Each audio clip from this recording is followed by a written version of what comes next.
윤석열 대통령의 장모가 통장 잔고 증명 위조 관련 항소심에서 법정 구속됐습니다. 법정에 들어가는 모습 보고 이야기 나누시죠.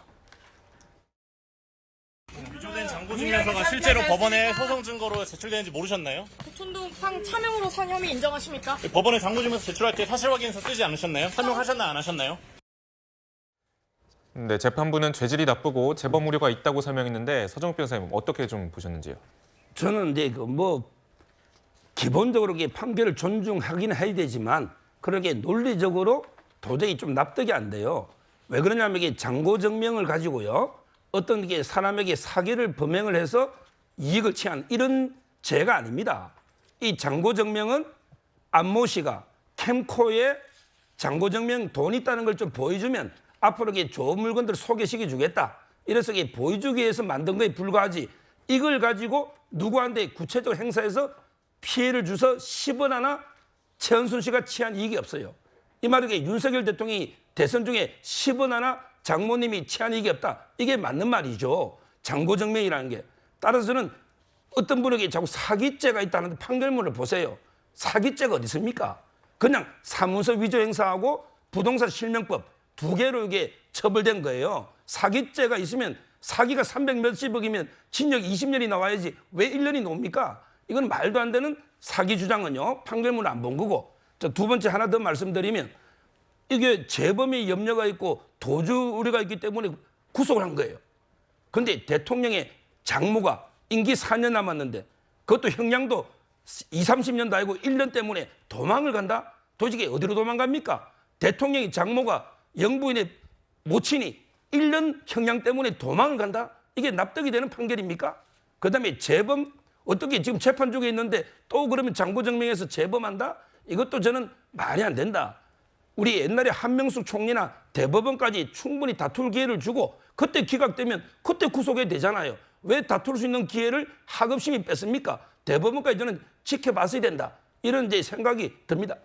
그 요양급여 불법 수급은 사기당한 거고 명품 쇼핑은 호객행위 당한 거고 고속도로는 가만히 있는데 내 땅으로 노선변경 당한 거고 그런데 재산은 계속 늘어나고 이게 상식적으로 말이 됩니까? 이게 어떻게 우연이라고 할 수가 있겠습니까?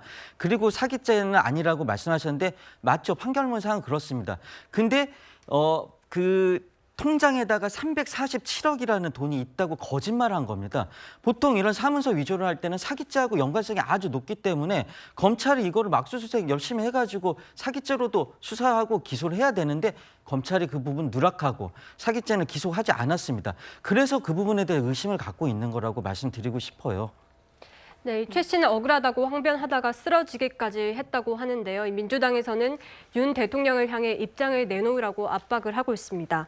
변호사님, 특히 지금 송영기 전 대표가 이 윤 대통령이 후보 시절 이 장모에 대해서 이 과잉 추사다라고 얘기한 거에 대해서 지금 허위사실 유포 혐의로 고발하겠다라고까지 얘기를 하고 있는데 또 사실 여권에서는 이 돈봉투 의혹에 휩싸인 송 전 대표가 이런 얘기를 할 자격이 있느냐 이런 지적도 하거든요. 사실 자격의 문제라기보다는요. 어쨌든 지금 윤석열 대통령, 현직 대통령의 장모가 법정 구속되는 사상 초유의 사태가 일어났기 때문에 이 부분에 대해서 적어도 대통령실에서 국민들께 유감 표명 정도는 해야 되는 게 아닌가라는 생각이 듭니다. 그런 입장 표명이 나오지 않고 있기 때문에 야권에 또 이런 거센 또 정치 공세라든지 또 이런 고발 공세라든지 이런 게 계속 이어질 수밖에 없다라고 생각이 드는데요.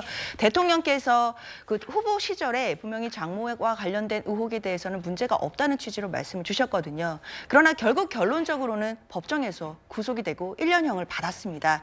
그러면 그것에 대해서는 국민들께서 많은 실망을 하셨을 테니 적어도 국민들께 어느 정도 입장을 발표를 해주시는 것이 국민들에 대한 도리라고 생각이 들고요. 그게 없다라고 한다면 야권에서도 앞으로 계속된 처가와 관련된 리스크에 대해서 계속적으로 의혹 제기를 할 수밖에 없다라는 생각이 듭니다. 알겠습니다. 일단 대통령실은 이 사법부 판결은 대통령실이 언급할 대상이 아니다 이렇게 밝힌 상황입니다. 오늘 뉴스의 라이브픽은 여기까지입니다.